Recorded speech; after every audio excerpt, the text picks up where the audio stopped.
यूरोप्रे record भंगा ग्रीष्म लहरी प्रतिदिन बढ़ुची मृत्यु संख्या। आसतु जानिबा एहार सर्विसेस खबर विषय। यूरोप्रे रेकर्ड भंगा ग्रीष्म लहरी लोकंकु निस्तार मिलूना। असह्य गरम जगु प्रतिदिन यूरोप्रे मृत्यु संख्या बढ़ुची।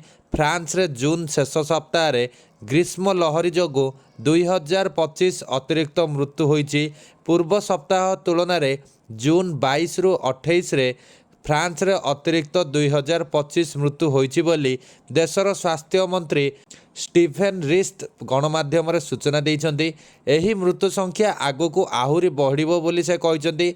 तेबे फ्रांस रे जून शेष सप्ताह रे मृत्यु संख्या 21.1% बढ़िची। 45 रु 64 वर्ष बयस वर्ग मध्य मृत्यु संख्या अधिक बढ़ुची।